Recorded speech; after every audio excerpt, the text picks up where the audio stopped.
Hi, everyone. Thanks for taking the time out of your day to attend or watch this talk, How to Get Away with Murder, Subverting Genre Expectations. My name is Cameron Wilde, and I'm a narrative designer and sensitivity reader with a company called Sweet Baby Inc., based out of so-called Montreal. These are some of my co-workers. We specialize in narrative development, which means working with teams on everything from script writing to narrative direction, casting, to cultural consultation. And we do it with a focus on inclusion, but also on creating joy through storytelling. So as for my own story, I took a really long and scenic route to my current role.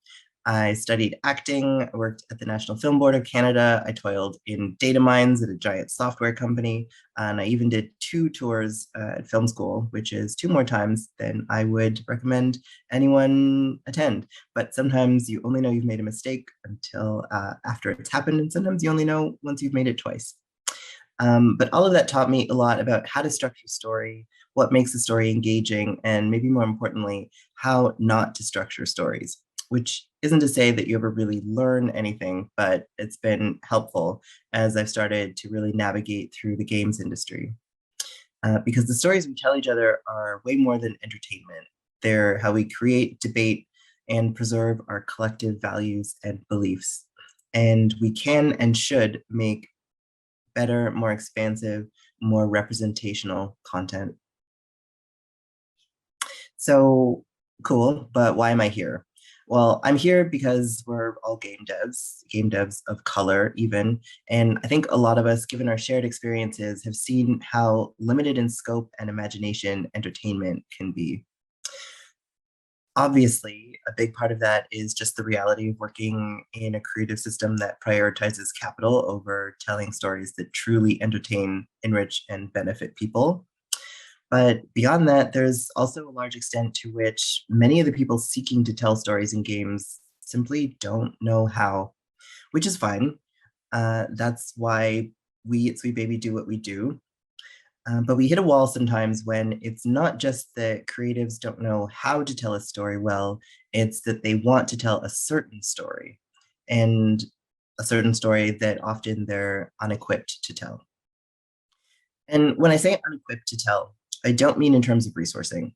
I mean creative people or teams who want to tell a story they don't have the identity, perspective, experience, or empathy to tell, and who don't want to feel the discomfort that arises when they realize they've reached the limits of their abilities. I'm sure you've met many. People who are uncomfortable being told that not every story is theirs to own. And I can sympathize. Any of us can sympathize with the experience of being uncomfortable or afraid. But I can't sympathize with the idea that discomfort is an acceptable reason not to do better. Because a lot of us who are really fighting for more inclusive games and storytelling don't have a choice when it comes to discomfort. A lot of us who are just existing don't have a choice, which makes this really hard often. But recently, I've started realizing that that discomfort, or the place where whiteness doesn't have to live, is where some of the best stories are told. And it's where genre storytelling lives. So I call this talk How to Get Away with Murder, because when you do genre well, it's about going deep into that well of discomfort and telling a story that has teeth and pushes boundaries and allows a kind of emotional resonance best described as visceral. And these are the kind of stories that make me feel real. Okay, now when I talk about genre storytelling, what do I mean? I mean horror, sci-fi, fantasy, westerns, that kind of thing. And when I'm looking at media that relies heavily on tropes, cinematic conventions, and predetermined narrative arcs. And I know that's kind of a fuzzy definition of a fuzzy term, but that's also the point. It's that often you don't know genre until you feel it. And as such, some of the most resonant experiences for me of seeing myself on screen and feeling really accurately perceived has been through genre cinema. For example, I don't think that I've ever had a theater going experience like the one I had when I saw Get Out. And I know it took me just like a couple of minutes to mention Get Out. I think we all knew it had to happen. I love Jordan Peele. I think he is one of the only people who has made a film that has been successful with all different kinds of audiences and has also, I think, really faithfully represented something fundamental about racial trauma. The reason why he's able to put Chris Washington, played by Daniel Kaluuya, through so much shit in Get Out is because through the manipulation of genre, Peele signals to us that he values Chris as a character and as a representation of a Black experience. But Get Out's not my favorite film because I have to tell you that my favorite film is, maybe of all time, is a comedy called Blazing Saddles, which I think often catches people off guard. And it would also probably catch them off guard if they knew it was my parents' favorite film, because my parents grew up in the US in a time when they weren't allowed to eat in diners with their white friends. But the reason I love it is that beyond some truly classic Mel Brooksian slapstick humor and fart jokes, Blazing Saddles is extremely aware of social inequality and finds its humor in that darkness, which means I can laugh in a way that is cathartic. It's a movie that isn't making jokes about me, but for me. And I think that's really awesome because you can tell just in the text, but it's also a fact, that Brooks worked with Black writers to make sure the jokes came at the expense of whiteness and chipped away at an absurd social hierarchy. It's deliberately and unexpectedly maybe a narrative that contributes to the liberation of people like me. It isn't respectful. It's offensive. Yeah, but it offends the right people, which is to me the point of truly incisive, intentional genre work. Which brings me back to the aim of this talk. So, in my work in narrative, we're often tasked with quote unquote sensitivity reading, a term we frankly don't really love because despite its huge importance, sensitivity reading is also seen as is often seen as reductive and flattening. In the most frustrating cases, I know that I, a Black non-binary person, is going to be seen as someone looking to reduce quote unquote offense, basically a buzz killer. They assume that I'm going to want less violence, less discomfort, or some kind of coddled, boring, or nice story, when actually it's really the opposite. The purpose of sensitivity work is not to tell easy stories or boring stories, it's to tell stories that resonate, that fire people up and excite them, take them on journeys. It's to ensure that we tell stories that are big and loud and scary and subversive, but that we do so with authenticity and that we get to the heart of an audience. Because ultimately, if you're telling a story that misses its audience, that doesn't ring true, or that fails to cut in the right direction, the problem isn't that it's just insensitive. The problem is it's bad. Like a film called Django Unchained.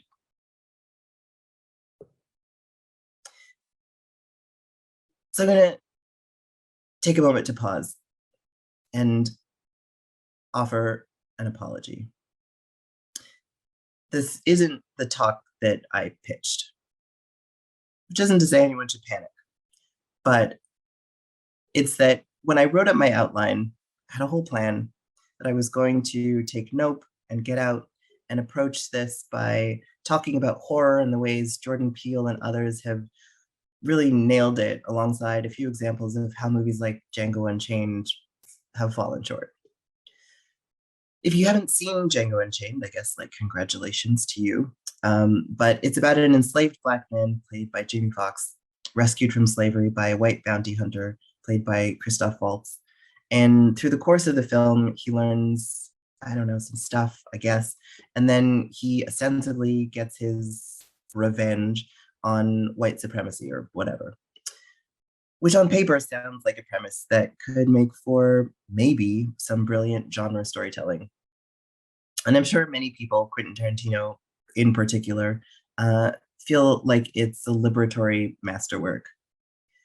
But when I sat down to rewatch it, I realized how boring it is.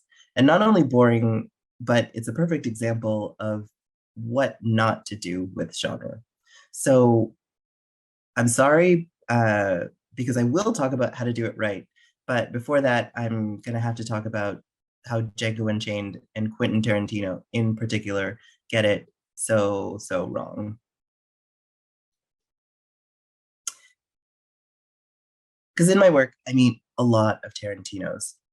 These are people who say, I want this to be gritty, dark, or edgy.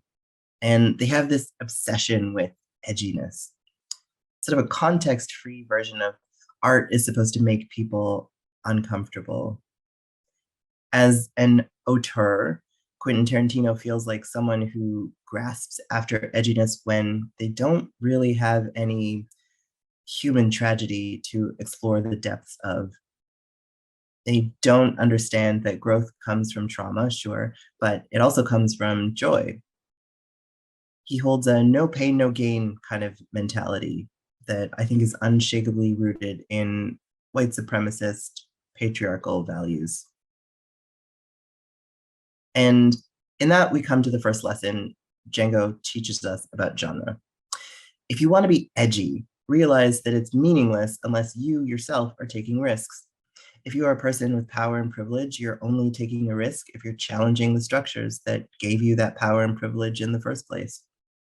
By creating Django Unchained, Tarantino has challenged nothing about himself. Lesson 1. Good genre starts with representation on the creative team. The foundations of the project must be solid. Genre is incompatible with the death of the author. In Tarantino's case, the man seems to thrive on people hating him, and so I don't hate him. But I do think his work needs to be critiqued out of existence, and that he specifically has to be addressed in any discussion of that work. Because Tarantino is capable of genre filmmaking, but the genre he's chosen with Django is blaxploitation. And why? I have my own pet theories. Personally, I think that it's the same thing we see with any non-Black creator who thinks that Black people are cool, but can't really examine the covetous nature of their feelings or their own role in Black stories. People who in life met a Black person that they either wanted to follow, fuck, or befriend and never resolved it. The equivalent of a boy pulling a little girl's pigtails, but it's a white filmmaker in Black pain. So lesson 2, to make good genre, the emotion of the story and the challenges of it must be known to the author, or else whatever emerges from it will be empty. All flash and gore and no substance. But for the people watching today, that's rarely the problem, right? We're the people who probably said those first 2 things or fought for them. So with those 2 lessons established outside of the story, then I want to dive into the meat of it. No more premeditation. It's time to do a murder. Assuming that you are the right storyteller, that you're in the room, that you're looking down the barrel of a narrative project you want to turn into a throat-ripping genre story, we can now go back to our 3 pillars of genre: identity, text and tropes, and power.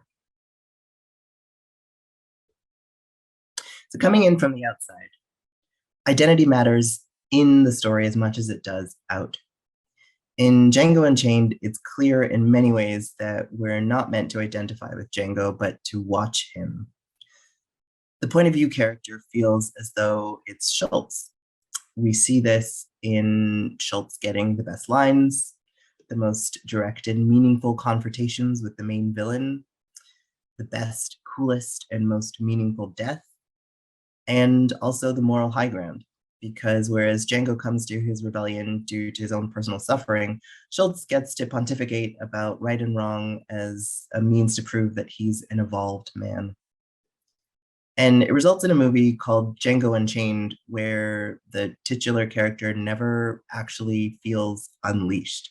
He never goes off the chain. Instead, he is literally and flatly unchained by a white man named Dr. King. I'm just going to leave that one alone, but I think it should be obvious why I think that was a terrible idea. In this way, Tarantino fails again, I think, and we have to look to a winner to learn the lesson why.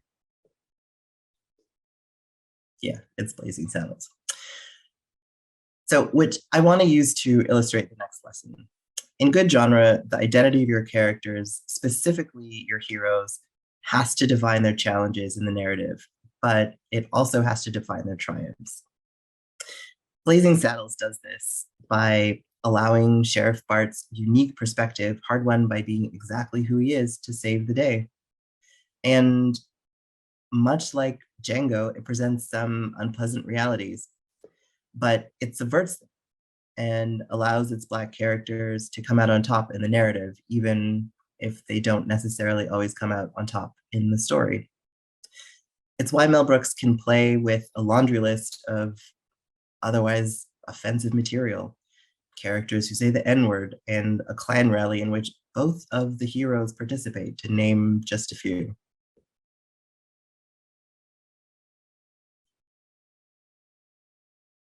And when I talk about the difference between narrative and story, I mean that a story can end, for example, with a character who is broke but happy. And while we understand that in the story it's not great to be broke, we can still leave it joyously because we understand through the narrative that money isn't what the character needed.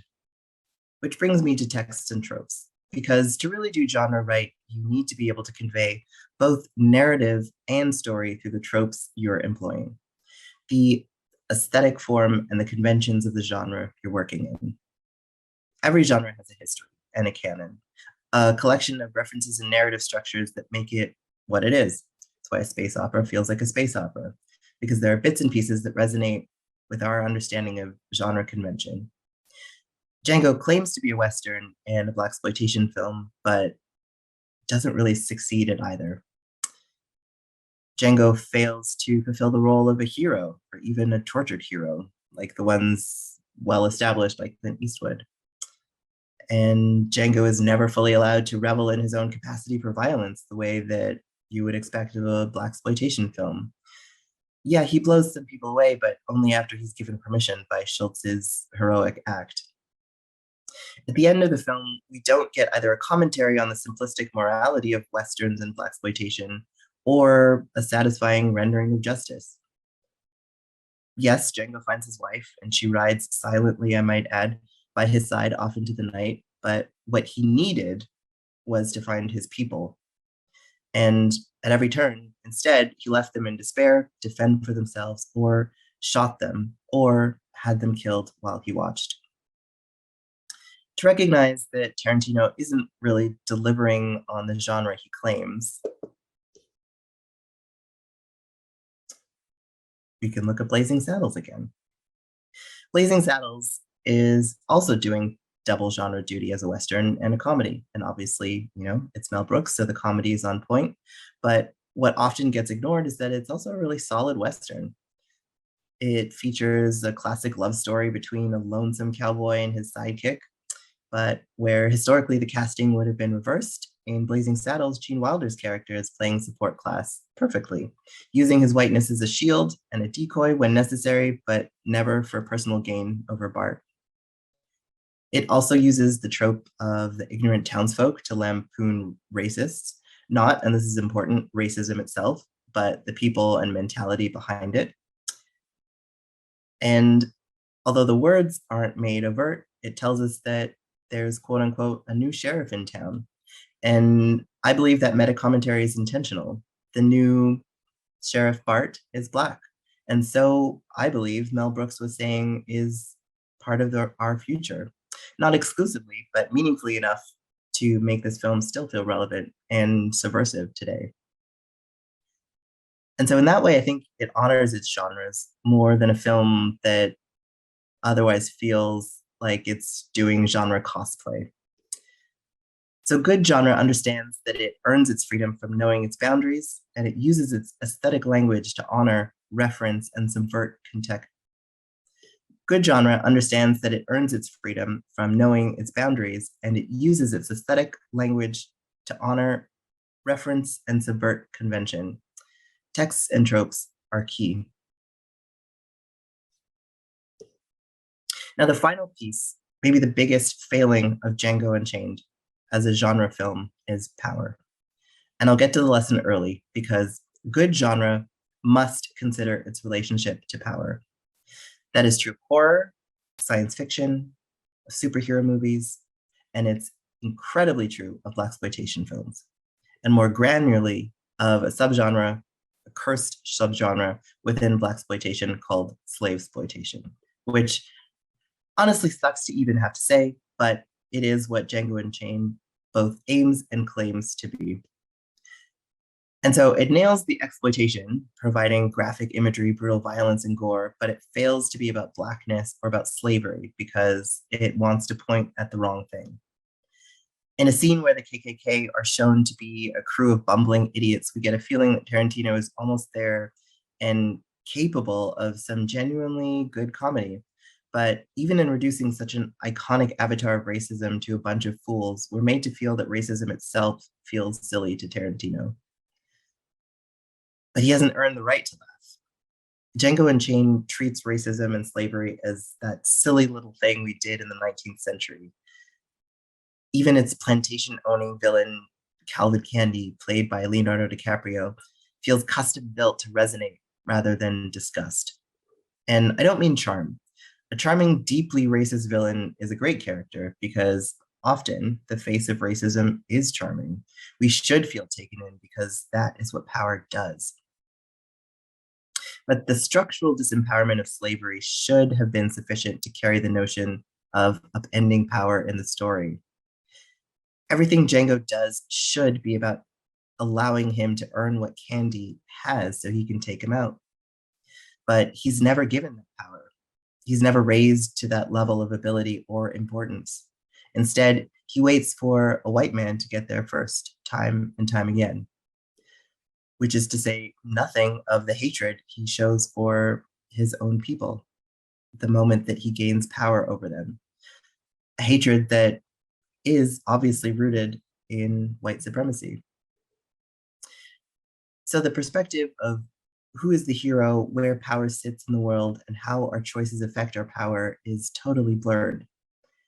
And so I would argue everything about power in Django Unchained is wrong. In which case, what's the point? What's the point of making a film like that? And this is where some of the hardest conversations I have at my job exist. Arguably, this movie should never have existed, because the truth is, some stories are not yours to tell. Unless you're willing to step out of the limelight as a white person, you aren't equipped to tell a story about a Black experience. However, if you are willing to put your own ego aside, well, then you can go ahead and make Blazing Saddles something great. This is the last time, I promise. But it's because what Mel Brooks did as the director was ask, what is a pain point for the Black community? What kind of films are they specifically excluded from so that America can get on with the business of telling grandiose narratives about itself? What would it mean if white people used their privilege to do what was needed rather than what would make them feel exceptional? And the answer, I think, is pretty cool stuff. We would get pretty cool stuff. That said, just like Sheriff Bart, we don't have to wait to be given permission to seek our own liberation. So a couple of words about the road ahead before I close. As one game dev of color to another. The reality is that almost all of us exist and are working on problematic things with problematic people in problematic environments. And so the approach we might have to take for a while is one of harm reduction. I've talked a lot about my love of a certain Western about a Black gunslinger and his dashing, misanthropic white sidekick as they give a bunch of racists the comeuppance they deserve. But the fact is, while Blazing Saddles is a triumph for me, it is an abject failure at portraying its Indigenous characters. And it fails because Brooks made sure to interrogate his bias and privilege in relation to Blackness, but he didn't offer the same respect or care to the only people who can, in my opinion, truly transform Westerns as a genre. So just a note, if there are any Indigenous folks who are watching this and would love to write a talk of their own from their perspective, but need a little help, hit me up. I'll be your Waco kid. So while I'm coming to accept that we're not out of the woods, keeping the lessons outlined in this presentation in mind has been helpful for me in staying clear on my narrative goals in genre and also advocating for them to others. Because the truth is, when genre is defined so much by feeling, by gut and emotional resonance, we often know what's right, but we need to be able to explain it to those who might not, and those who might not trust us. I've been met with defensiveness, hostility, resentment, jealousy, and worst of all, indifference. But having a framework for my approach has been really helpful, and that's what I'm hoping to pass on. So let's review. Lesson 1, good genre starts with representation on the creative team. The foundations of the project have to be solid. Lesson 2, to make good genre, the emotion of the story and the challenges of it must be known to the author, or else whatever emerges from it will be empty, all flash and gore and no substance. Lesson 3, in good genre, the identity of your characters, specifically your heroes, must define their challenges in the narrative, and it must also define their triumphs. Lesson 4, good genre understands that it earns its freedom from knowing its boundaries, and it uses its aesthetic language to honor, reference, and subvert convention. Text and trope are key. Lesson 5, good genre must consider its relationship to power. I think there's also a secret 6th lesson, which is don't do this alone. Make sure you have an accomplice or two to ride off into the sunset with. Good luck doing your murder. If anyone would love to get in touch, you can reach me at talk@sweetbabyinc or on Twitter. Sweet Baby also does portfolio reviews for marginalized folks in the games industry and a little bit of career consulting. So if that's something that you're interested in, shoot an email to that address. Thanks for watching.